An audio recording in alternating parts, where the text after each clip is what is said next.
Okay. Om Jnanatimirandasya Jnananjana Shalakaya Chakshurmitanyena Tasmai Shri Gurave Namaha Shri Chaitanya Manovistam Stapitanyena Bhutale Swayam Rupa Kadamayam Dadati Swapadantikam Vandeham Shri Guru Shri Yukta Padakamanam Shri Gurum Vaishnavamscha Shri Rupa Sagrajata Sadhana Raghunatha Vitam Tam Sajivam Sadvaitam Savadutam Parijana Saitam Krishna Chaitanya Devam Shri Radha Krishna Pada Sadhana Lalita Shri Vishaka Vitamsta He Krishna Karuna Sindhu Dina Bandhu Gagapate Gopisha Gopika Kanta Radha Kanta Namostute Tapta Kanchana Gorangi Radhe Vrindavanishwari Vishabhanusute Devi Pranamami Hari Priye Panchakalpa Tarujyascha Kripa Sindhu Vyaivacha Patitanam Pavanebhyo Vaishnavebhyo Namo Namah Jai Shri Krishna Chaitanya Prabhu Nityananda Shri Advaita Gadadhar Shivasari Gaur Bhaktavinda Hare Krishna Krishna Krishna Hare Hare Hare Rama Rama Rama Hare Hare Hare Krishna. So, like, devotees are coming late today. So let's start. Prabhu is there? I'm not late. No. You are not late. Yes. You are not late. Madaniki is not late. Madani Harika also was here earlier. But I'm talking about others who are not here now. So let's continue with our shloka recitation of the previous verse. Yes, Madaniki. Okay. Chapter 13, text 22. Purusha prakriti shtohi bhunte prakriti changunan karanam gunasangosha sad asad yoni janmasu.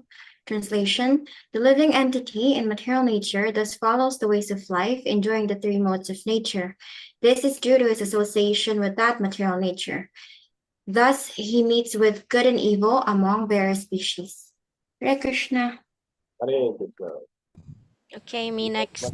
Yes, Okay, Purusha Prakriti Stohi Bhakti Prakriti Jan Gunan Karanam Gunasangosha Sarasad Yunijanmasu. Translation: the living entities in the material world thus follows the ways of life, enjoying the three modes of nature. This is due to his association with that material nature. Thus, he meets with good and evil among various species. Hare Krishna. Hare Krishna. Thank you very much. Okay, so let's continue from where we stopped yesterday. Madani, you want to remind us? Yes, Prabhu. Okay, so we continue with chapter 14, the three modes of material nature. Yesterday, we started with verse 16. So here, Krishna continues describing the different destination of those who die under the three different modes of material nature. According to Krishna, when we perform actions in mode of goodness, it is said to be pure and it gives happiness. If you are in a mode of passion, you become miserable. And if you're in a mode of ignorance, it results to foolishness. That is why in the purport, it focuses more on those in mode of passion and mode of ignorance. According to Srila Prabhupada, those under the spell of mode of passion suffers great misery as they keep working to amass wealth, to build a skyscraper. And some that are under the modes of passion also are slaving to construct said building. Okay. In the mode of ignorance, the performer is without knowledge. Thus, all his activities result in present misery.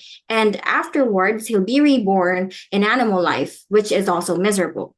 So, Srila Prabhupada added that those that are killing animals in the present does not know that the animal they've killed will have a body in its next life suitable to kill them.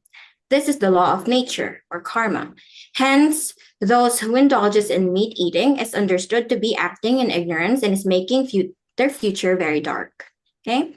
Out of all kinds of animal killing, according to the scriptures, killing of cows is the most vicious because cows gives us all kinds of pleasure by supplying us milk.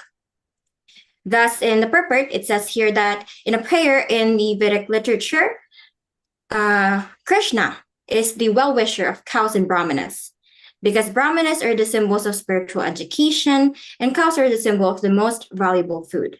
Hence, they must be protected. If one is in mode of passion or ignorance, they cannot understand God.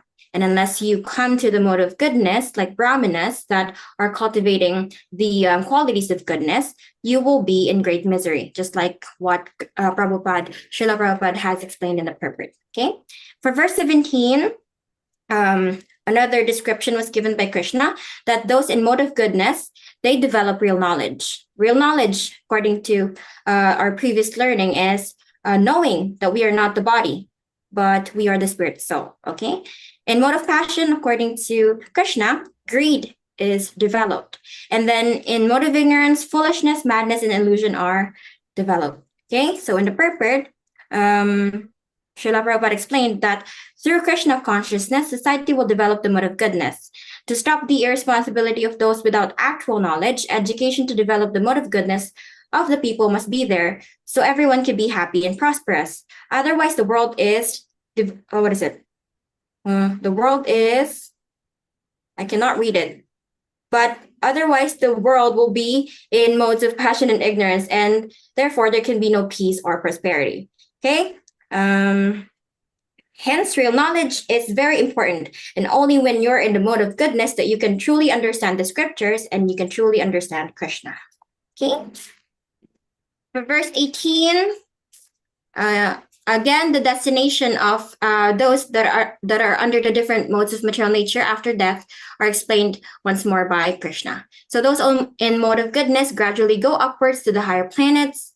Those in mode of passion live on earthly planets, and those in ignorance go down to the hellish worlds. And afterwards joins the animal kingdom. So we were saying yesterday that is why we are cultivating goodness in our lives, because only then can we become happy and free from sin. And gradually we can move upward to the higher planets. And because in the purport, there are mixtures of modes. One can go down in the earthly planets and be born as kings or born in a wealthy family. Still, you will only experience material happiness. It's not like permanent. It's not transcendental. So that is why we were saying that if you are struggling between the mode of passion and ignorance, then try to cultivate goodness.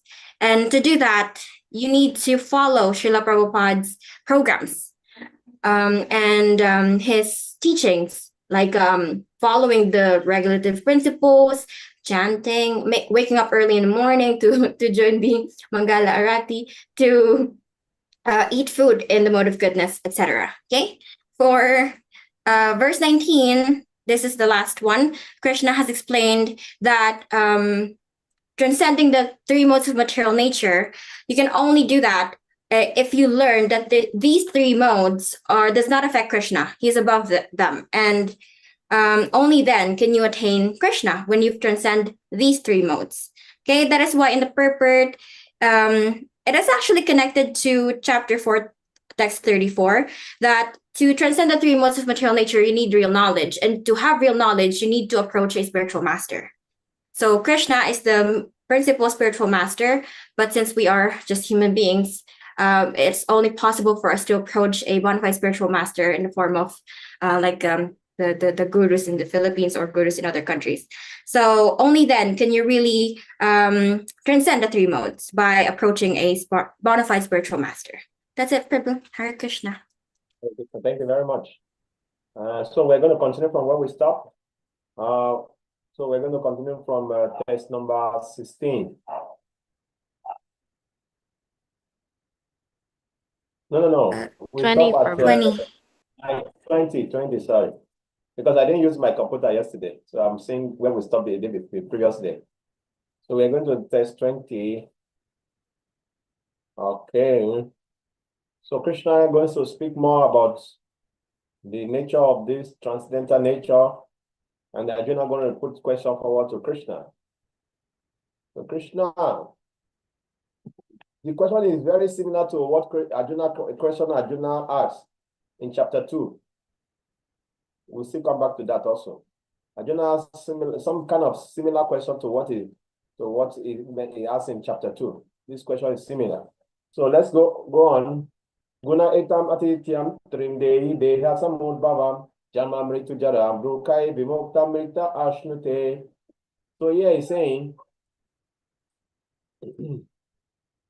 when the body being is able to transcend these three modes associated with the material body, it can become free from birth, death, old age, and their distresses. This is the goal. This is the goal. And it can enjoy nectar even in this life. So I'm going to add, we should start with this shloka. Sorry. Let's start with 1420. From Okay, tomorrow, Prabhu. 1420. Okay? Memorization shloka will be 1420 from tomorrow.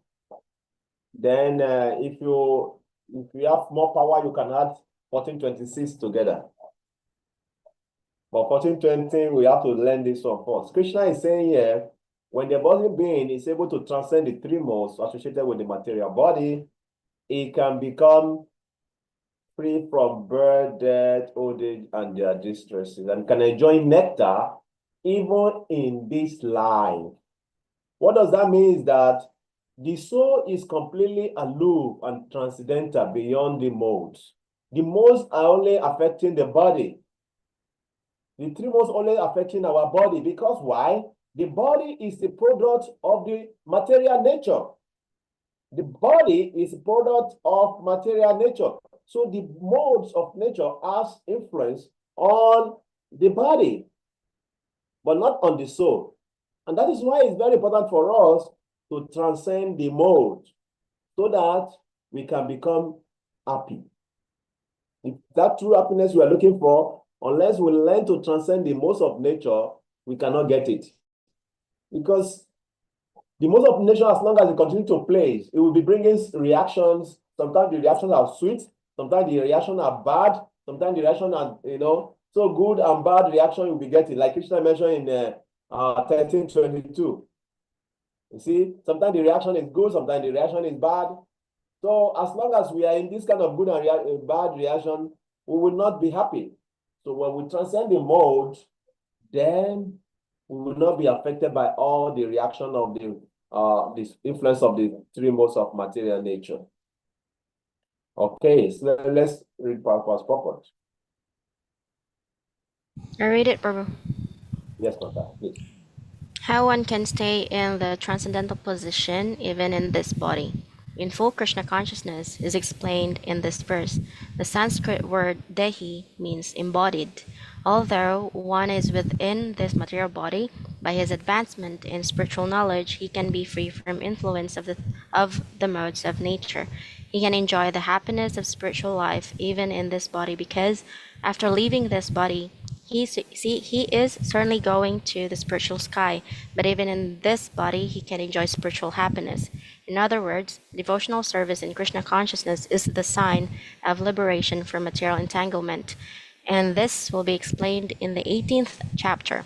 When one is freed from the influence of the modes of material nature, he enters into devotional service. Hare Krishna. That is 1854. In 1854, Krishna explained this. When we are free from the influence of modes of material nature, that is when devotional service begins. So devotional service is a transcendental activity, it's pure activity. Unless we are beyond the mode, we cannot really taste or relish the devotional service. You see? So it's very, very important to understand why we are doing what we are doing. We are doing what we are doing because we have to transcend the modes of material nature. Quickly, I will just go quickly to Srimad Bhagavatam, Canto 1, Chapter 2, from text 17 to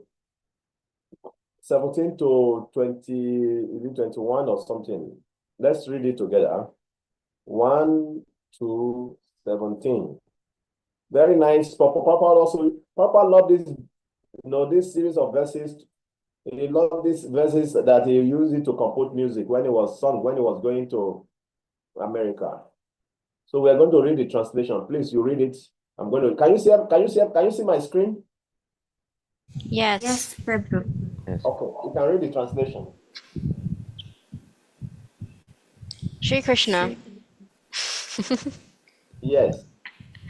the personality of Godhead, who is the Paramatma, Supersoul, in everyone's heart, and the manufacturer of truthful devotee, cleanses desire for material enjoyment from the heart of the devotee who has developed the urge to hear his messages, which are in themselves virtuous when properly heard and chanted.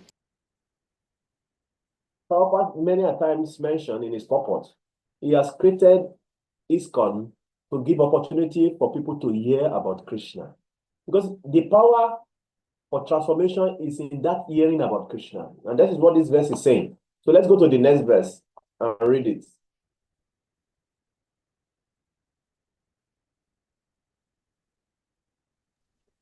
Okay. Text 18. By regular attendance in classes on the Bhagavatam and by rendering of service to the pure devotee, all that is troublesome to the heart is almost completely destroyed. And loving service unto the personality of Godhead, who is praised with transcendental songs, is established as an irrevocable fact. Hare Krishna. So how can we destroy all the anarthas, all the unwanted things due to the influence of lower modes in our heart? How can we do that? I'm asking Engaging question. in devotional service. No, that's not what this verse is saying. The answer is in the verse. By attending classes. By regular attendance in classes on Mhm. the Srimad Bhagavatam. Means by hearing Srimad Bhagavatam and Bhagavad Gita, that is how we can transform or elevate ourselves from lower modes to higher modes. Only when we are hearing every day from Bhagavatam and Bhagavad Gita that the lower modes can be defeated and we can become established in on the transcendental platform. So let's continue to the next verse. We will hear more about that. 19.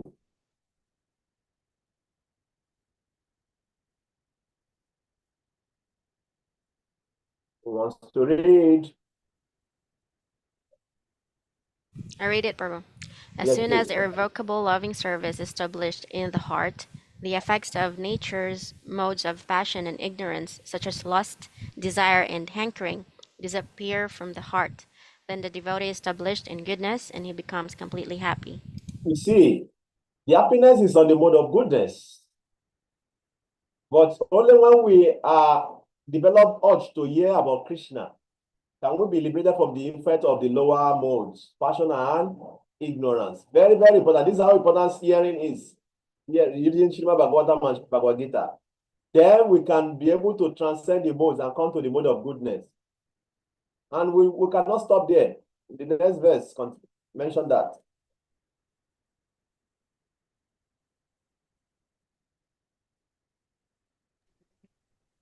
Okay. Thus established in the mode of unalloyed goodness, the man whose mind has been enlivened by contact with devotional service to the Lord gains positive scientific knowledge of the personality of Godhead in the stage of liberation from all material association.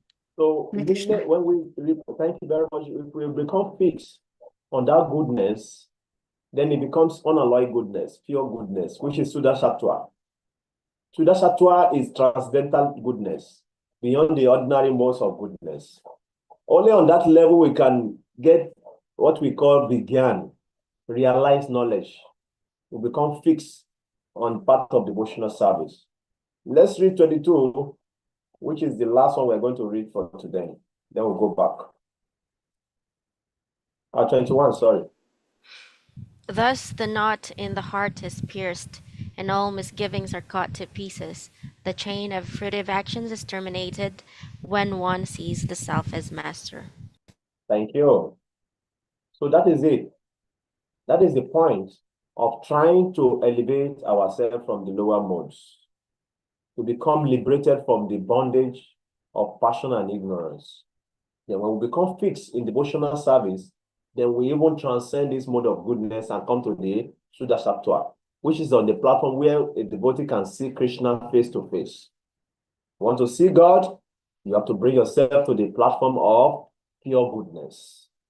Then we can perceive Krishna face to face. So now in text 20, Krishna is saying, even if we're able to transcend these three modes, even in this body, we can be free from the miseries of life, birth, death, old age, and their resultant reactions, and we'll become happy even in this life. Once we are able to transcend these modes of material nature, we'll become happy even in this life. Now, Arjuna is going to ask question now. Let's continue.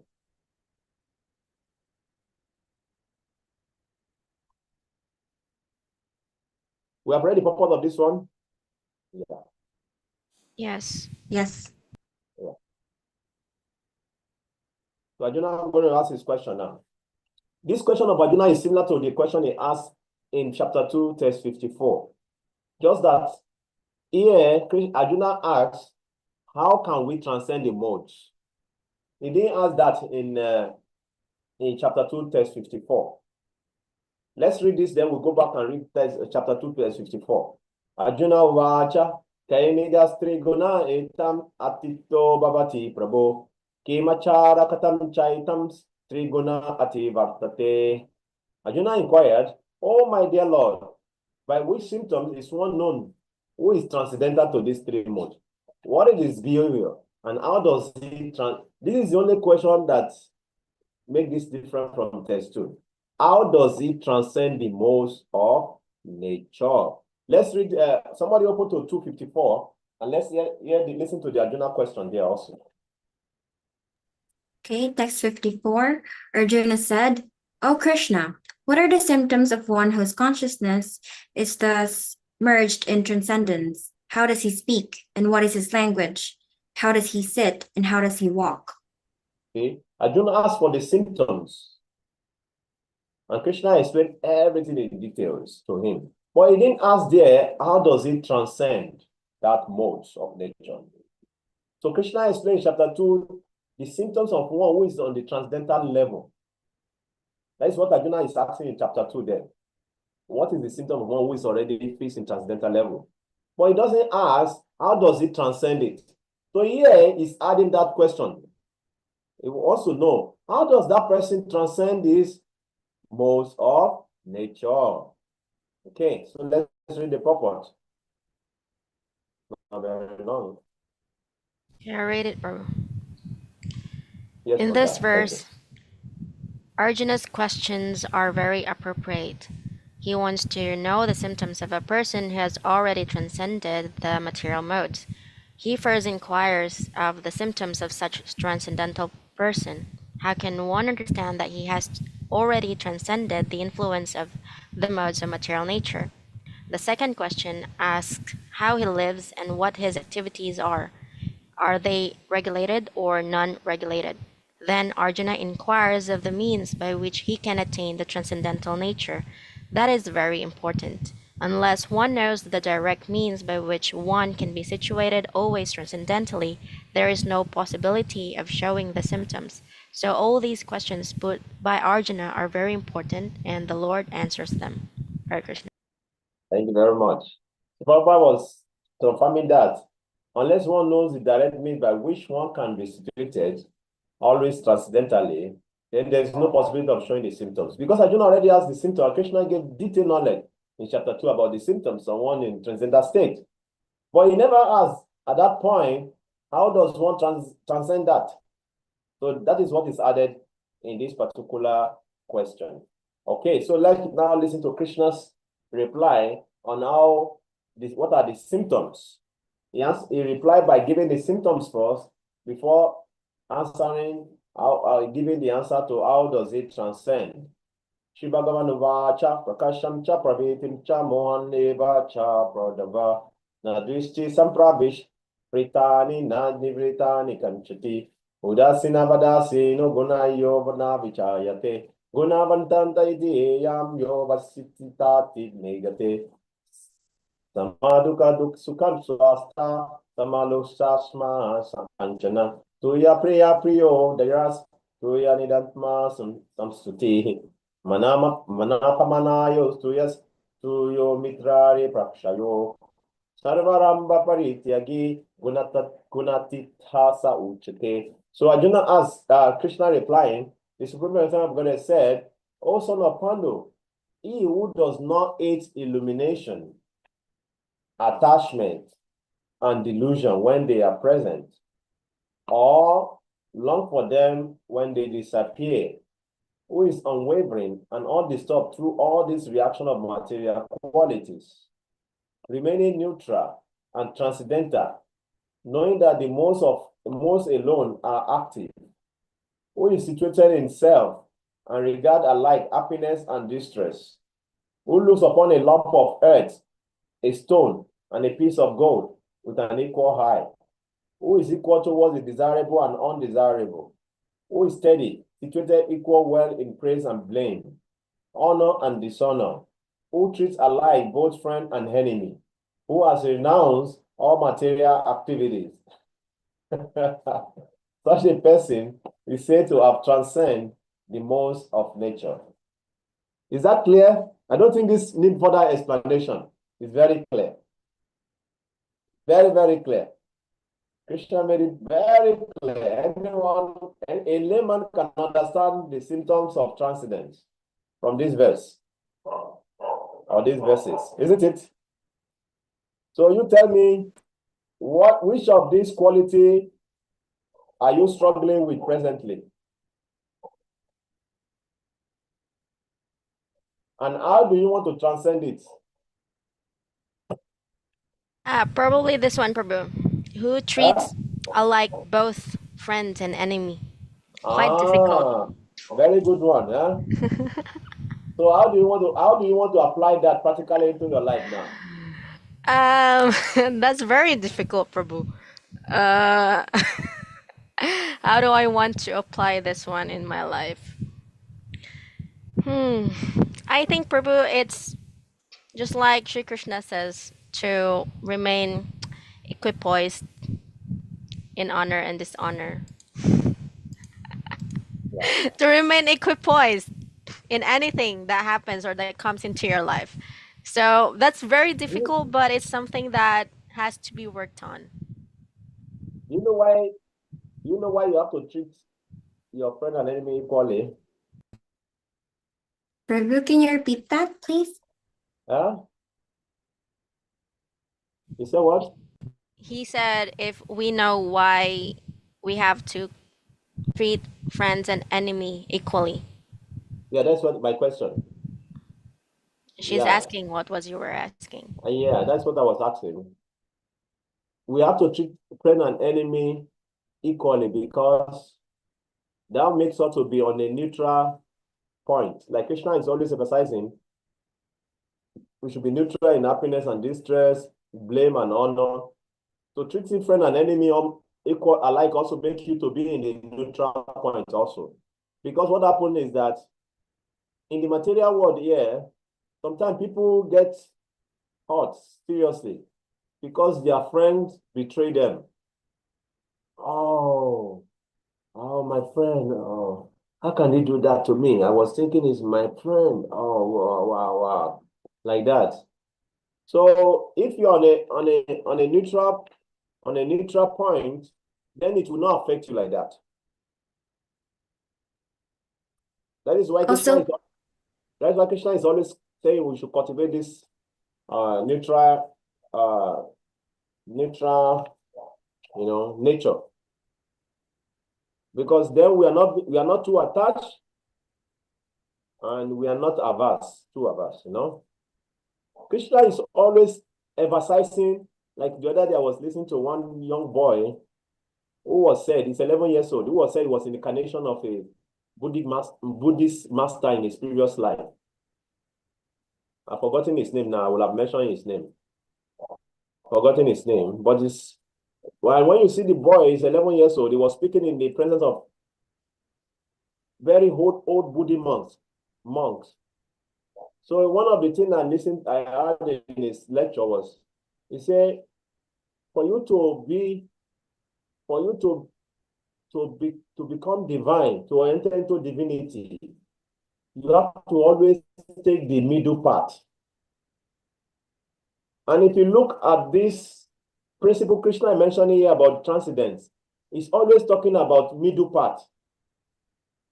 You see, who is not disturbing blame on honor, that is, you are neutral. You see, not affected by happiness or distress. When happiness is there, okay. When distress is there, no problem. So neutral. You see gold, you are not excited. Oh, gold, oh, God, I will make money.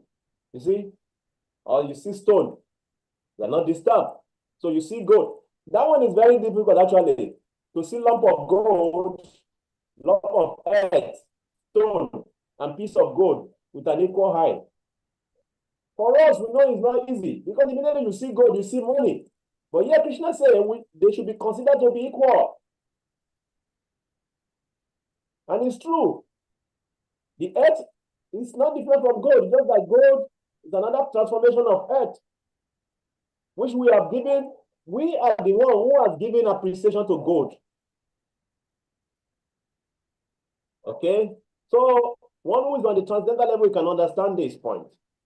Yes, Babuji, your hands is up. Tell me. You want to say something?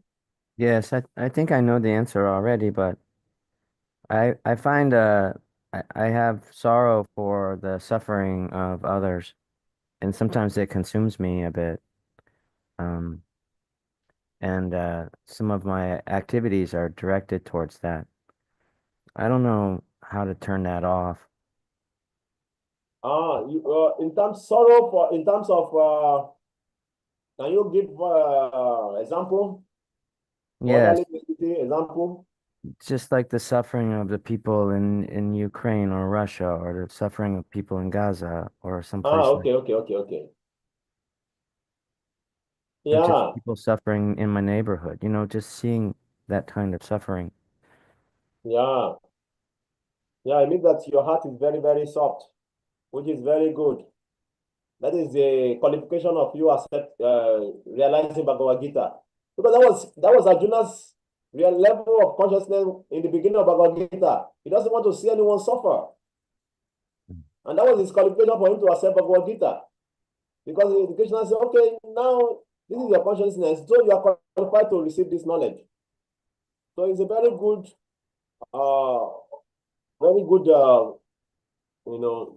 nature to feel the suffering of others. And that is why you should try as much as possible to make this knowledge part of your life so that you can impart it to others. Because that is how you can actually help them in a very long time. You're already a teacher.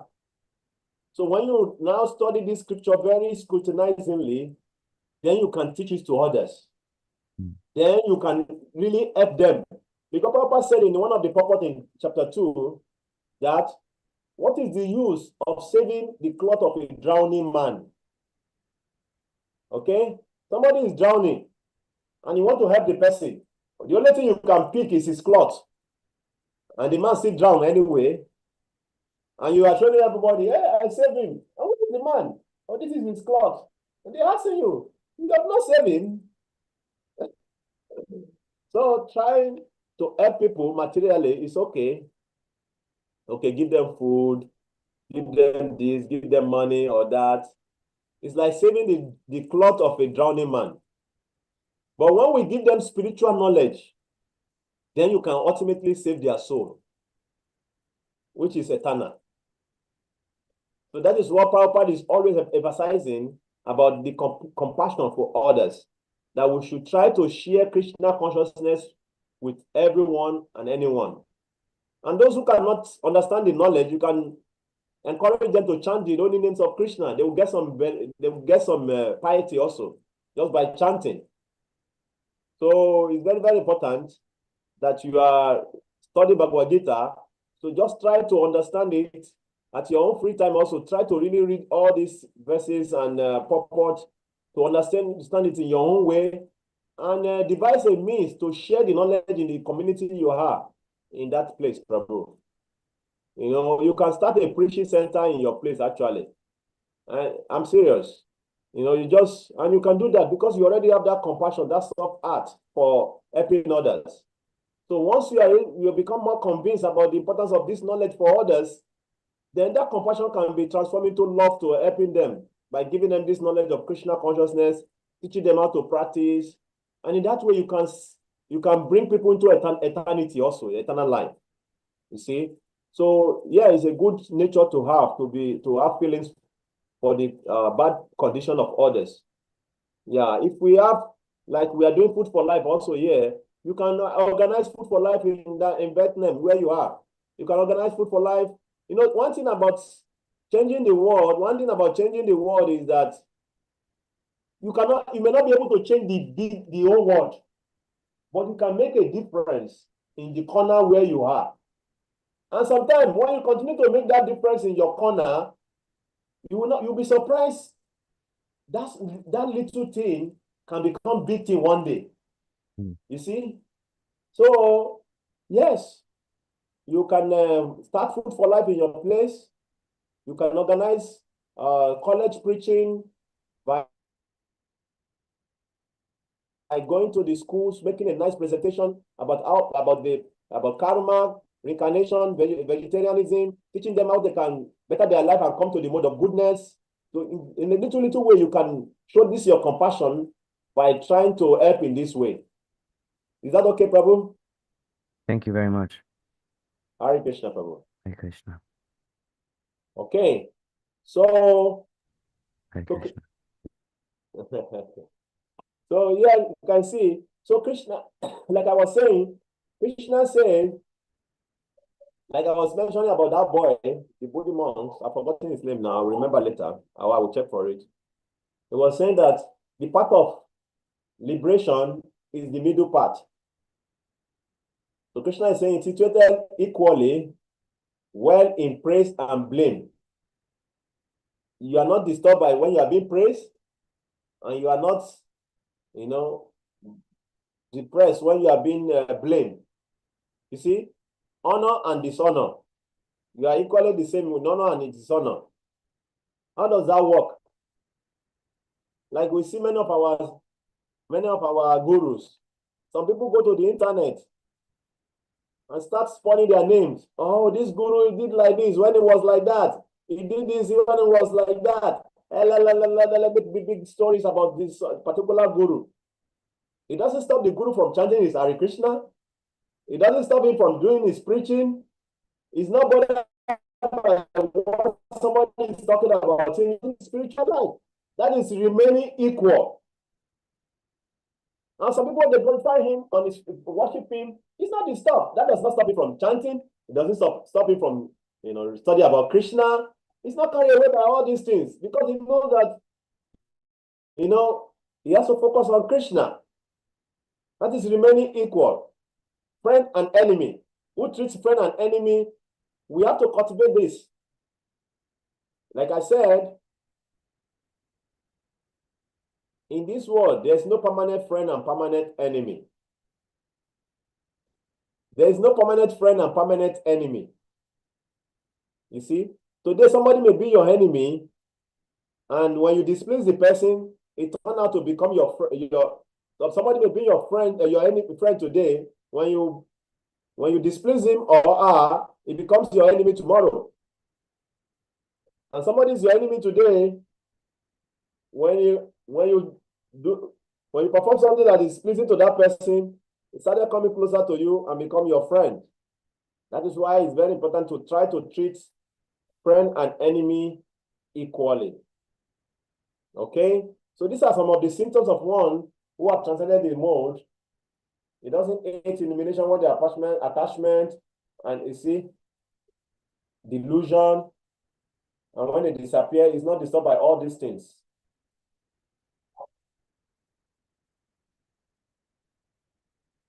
Remaining neutral. So we should always learn to remain neutral in all circumstances. The middle part. We should not be so happy when we get something pleasing and become so distressed or feel bad when we get something not pleasing. So that middle part, we have to cultivate it.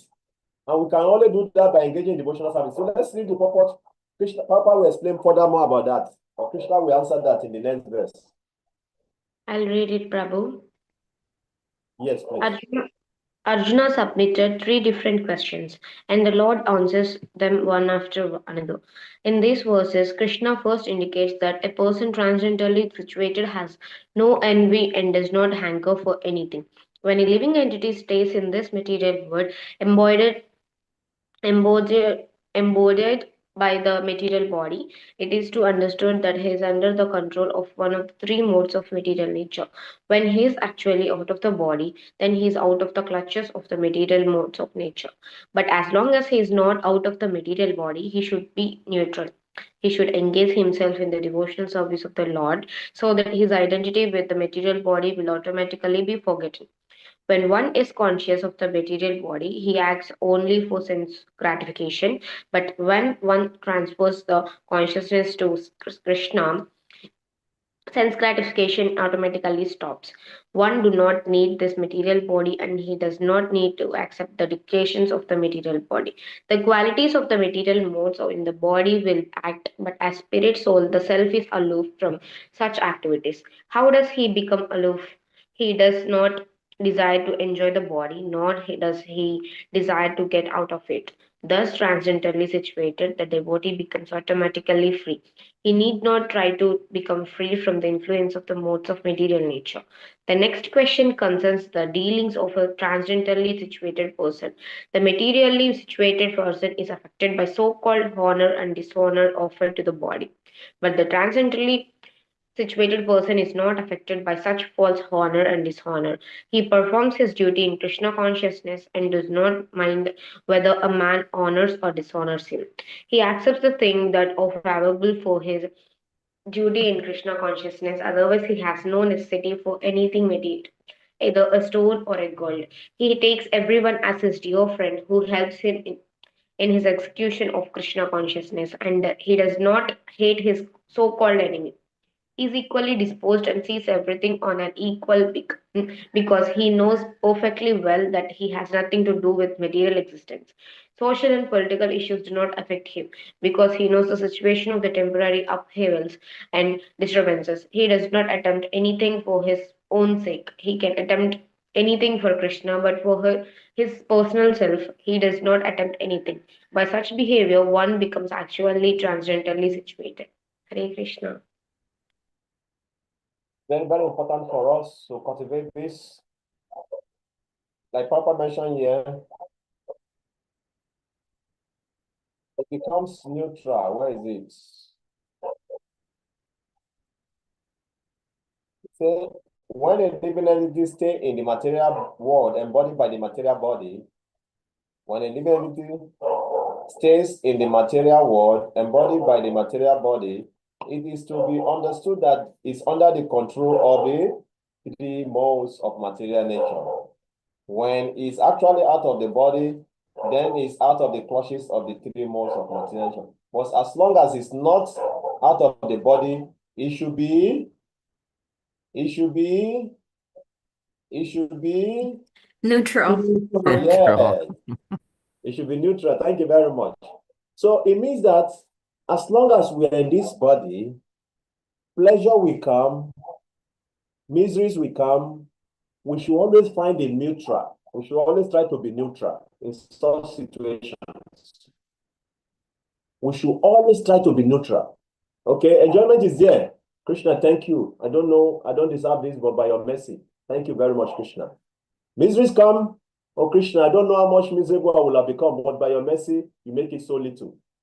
That is practicing the neutral part. We are not so disturbed. Oh, why me? Oh, why me? Oh, God, where is God? Oh, God, where are you? Why you do this to me? Such situation does not help anyone. You see?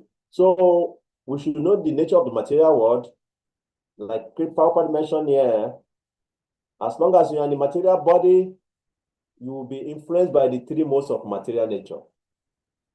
You should not let that affect the way you react.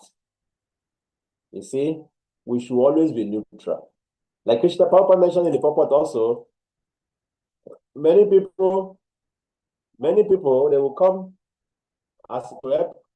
You'll be friendly with those people who come to help you in Krishna consciousness. But for those who are not Your friend also who hates you, you should not hate them. There's difference between,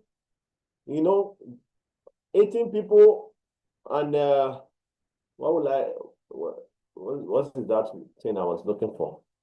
See, when you take people as your enemy, it's completely different from you not. When you take people as your enemy, it's completely different from when you don't act, when you don't, respond in such way that, oh, this is my enemy, this is how I have to treat him. No. When you don't take people as your enemy, even though they are behaving inimical to you, you are going to always think of their good, even though if they are, negative to you. You always wish them good. So in that way, you are trying to be neutral even to your enemies. It's not like, oh, because this is my enemy, something bad should happen to him. He should not be happy. Oh, this, no. Even though if it's not your friend, he hates you, Krishna, please help him so that the hatred in his heart for me can go away. So that at least he can find some happiness, Because when people hate others, they become so miserable, So that is why Prabhupada started the purpose by saying in the beginning that, I will just read, and did not answer them by in one after the other. In this verse, Krishna first indicated that a person that has no envy and does not anchor for anything. This is a translator stage, no anchoring, and you don't envy anyone. Somebody is doing and is living a good life, is having, is having riches, very happy. It's okay. Hare Krishna. So try to be satisfied in your own condition.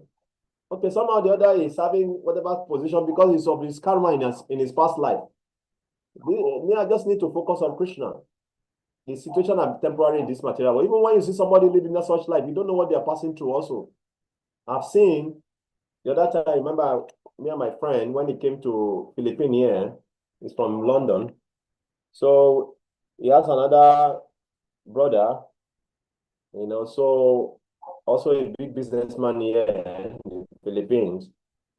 So invited him, they came to a restaurant. I was with them in the restaurant, and they were talking about their past life, how they had lived their life. Even though it's very, very rich person, very rich. When you come close to them, then you know that the rich also cried. You see? So he was talking about his situation, how, he almost committed suicide, and this, even though he was so rich, almost committed suicide, and this and that. But somehow, God helped me, and this, that. But now I'm getting okay. The business, everything is going on now. No more loan, so much loan to pay. Because you see some people, they are very rich, but they are living on loans, and you don't know what they are passing through, also what they are thinking, and like that. So you should not envy anyone. Just be happy with your situation because you don't know what the situation that person is putting himself to be living such life. So be happy with your situation and try to be satisfied with whatever situation you find yourself. It is mentioned that if you give the whole wealth in this world to a man, give the whole money in this world to a man, give the whole woman in this world to a man, give the whole land in this world to a man, the man will still never be satisfied. Knowing this, you should be satisfied with whatever you have. This is quote from Mahabharata. There is nothing that can satisfy man in this world. That is why you see the richest man is still working very hard. Even though he has money that he doesn't need to work for the rest of his life. But he wants to maintain the status quo. He's not happy. He's still working very hard. So nothing can satisfy man in this world. So knowing this, you should be satisfied with what you have. That is how to attain happiness. Always be satisfied. Be neutral. Like that. Any question or comment? Or let's read the last answer. The next answer to Arjuna's question. Yes, Paul. when it comes to like having enemies, I learned from Prabhu Mahendra that when you have an enemy, you tend to think about them all the time, right? So if that happens and at the time of your death, you're still thinking of your enemy, in your next life, you might look just like them, right? I That's don't know. not good. I don't know whether you have to look like them or both of you will find yourself in one family and you become serious enemy in the same family. Or maybe you Also, yes, said? Prabhu. Also, the cycle never ends. In your next Yeah. lives, you will still be enemies, and on subsequent lives, you would still fight with each other. It never ends. So you have to end it in some way. Yes. Yes. So there's no need to keep enemies, you know. And the more we realize this practically the best for us, then our hearts also become light. Because Bhakti Swami Maharaj said, when you are hungry with someone, it's like holding a hot coal, and you're expecting the other person to be burned. You are the one holding it. You are the one getting burned.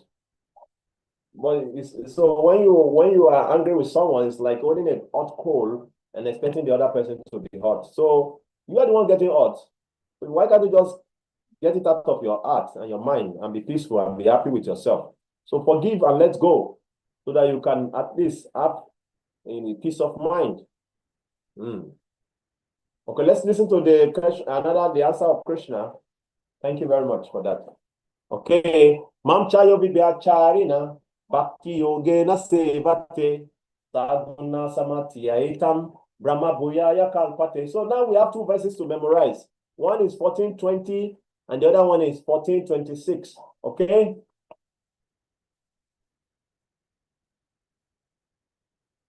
So one who engages in full devotional service and failing in all circumstances, at once transcend the modes of material nature and thus come to the level of Brahman. So here Krishna is explaining how to transcend these three modes of material nature. By doing what? Engaging in full devotional service unfailingly in all circumstances. Many of us don't understand what this means. Let me explain to you what it means. Then we will read Prabhupada's purport. Okay. If you go to India, you will see one old man.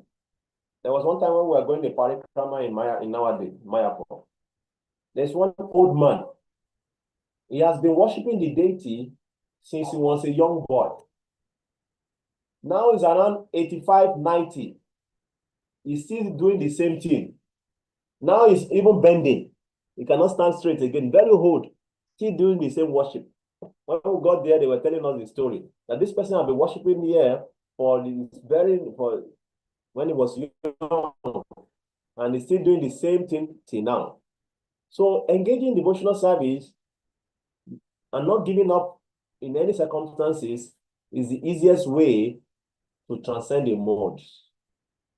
Because for somebody to be doing such service for many years, he has passed through different seasons.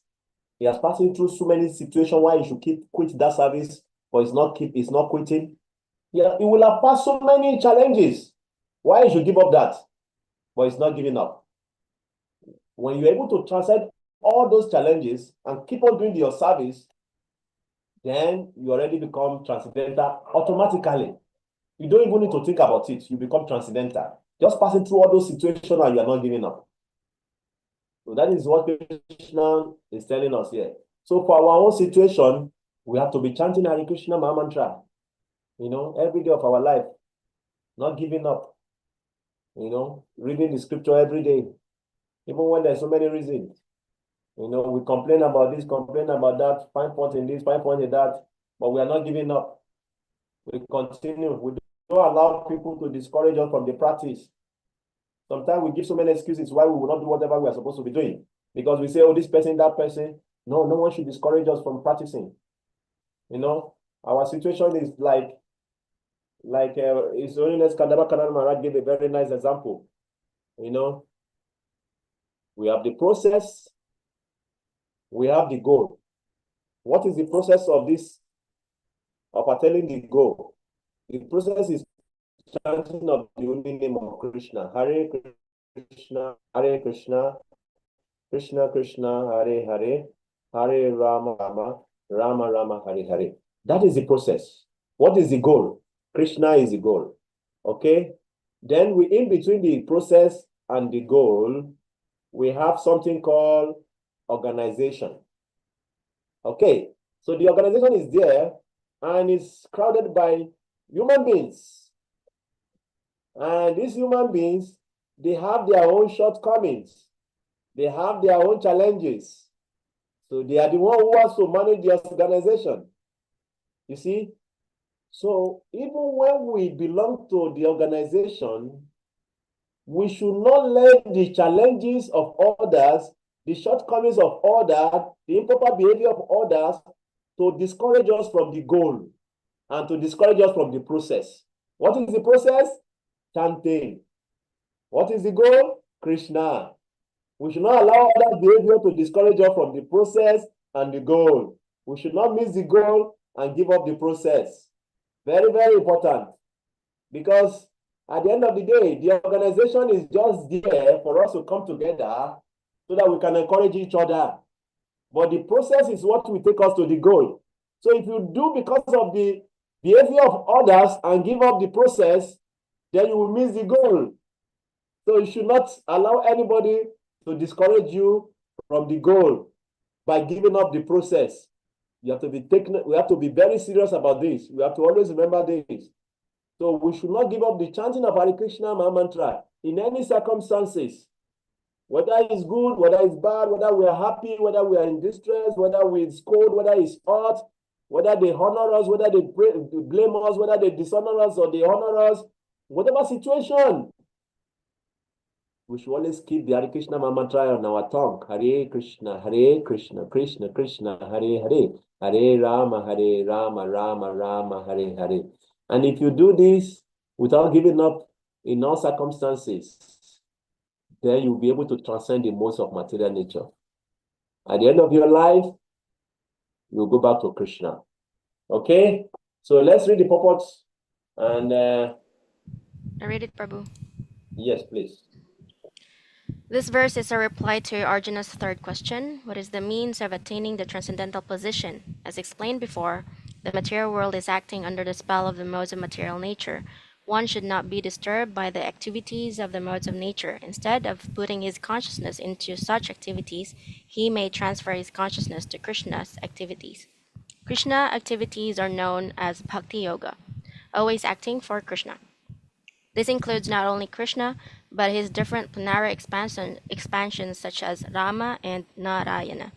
He has innumerable expansions. One who is engaged in the service of any of the forms of Krishna or of his plenary expansions is considered to be transcendentally situated. One should also note that all the forms of Krishna are fully transcendental, blissful, full of knowledge, and eternal. Such personalities of Godhead are omnipotent and omniscient, and they possess all transcendental qualities. So if one engages himself in the service of Krishna or his plenary expansions with unfailing determination, although these modes of material nature are very difficult to overcome, one overcomes them easily. This has already been explained in the 7th chapter. One who surrenders unto Krishna at once surmounts the influence of the modes of material nature. To be in Krishna consciousness or in devotional service means to acquire quality with Krishna. The Lord says that his nature is eternal, blissful, and full of knowledge, and the living entities are part and parcel of the Supreme, as gold particles are part of the gold mine. Thus, the living entity in the spiritual position is as good as gold, as good as Krishna in quality. The difference of individuality continues, otherwise there would be no question of Bhakti Yoga. Bhakti Yoga means that the Lord is there, the devotee is there, and the activity of exchange of love between the Lord and the devotee is there. Therefore, the individuality of two persons is present in the Supreme Personality of Godhead and individual person. Otherwise, there would be no meaning to Bhakti Yoga. If one is not situated in the same transcendental position of the Lord, one cannot serve the Supreme Lord. To be a personal assistant to a king, one must acquire the qualifications. Thus, the qualification is to become Brahman, or freed from all material contamination. It is said in the Vedic literature, Brahmaiva san Brahmapyati, one can attain the supreme Brahman by becoming Brahman. This means that one must qualitatively become one with Brahman. By attainment of Brahman, one does not lose his eternal Brahman identity as an individual soul. Hare Krishna. Hare Krishna, thank you very much. So we stop here today. So tomorrow we'll finish this chapter. We'll reach chapter 27, where Krishna already said that how to come to this transcendental nature of Brahman. And in the next verse, Krishna is going to describe what that Brahman is all about. And that will bring us to the new chapter, where Krishna is going to talk about, yes, the transcendental nature is Brahman, but this material world is the reflection of that original nature. That is chapter 15. And Krishna is going to talk about the living entity and the nature of the spiritual world, and talk about himself in chapter 15, before he will come back again to the topic about the division of modes, talking about the three modes again in chapter 16. Okay, talking about the divine and demoniac quality based on the influence of the modes. Yes, Mother Angel. Prabhu, the verse 13-22 is the last day today. You say what? The verse 13 and 22. This is. You want to recite? Yes, Prabhu. Oh, please go ahead. Okay. Sorry, I'm late, Prabhu. Sorry. Chapter 13, verse 22. Purusha Bhakti Histore Bhakti Pakistan Karanam Kana Sangosha that also transitions. The living entity in material nature thus follows the ways of life, enjoying the free mode of nature. This is due to his association with that natural nature. Thus, he makes with God and evil among various. Hare Krishna. Thank you very much. Okay. I'll also, Prabhu. Okay, go ahead, Mama Lakshmi. पुरुषः प्रकृतिस्थो हि भुङ्क्ते प्रकृतिजान् गुणान् कारणं गुणसङ्गोऽस्य सदा सत्यो निजन्मसु. Translation: living entity in the material nature thus follows the way of life. Enjoying the three modes of nature. This is due to his association with the material nature. Thus, he meets with the good and evil among various species. Krishna. Thank you very much. So from tomorrow, we're going to be reading from 1420. Okay? And we can read 1426 also. Okay? 1420 and 1426. So if you cannot take the two together, you can take one first, 1420, then later you can take 1426. Like I said before, if you are having difficulty memorizing the shloka, like Prabhu David, you can just memorize the English also, okay? Ordinarily, you can recite the English, okay? It's okay. You know, quoting is very powerful, no matter whatever language you are quoting from.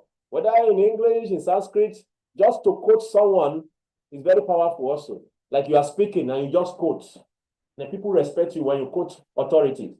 So whether it's if you cannot work with the Sanskrit, you can work with the English translation also. It's okay. Anyone that works for you. Hare Krishna. So we stop here. We'll continue tomorrow. Okay. Bancha kapataru vyascha kripasindu bevacha paditana pavanebhyo Vaishnavebhyo namo namaha.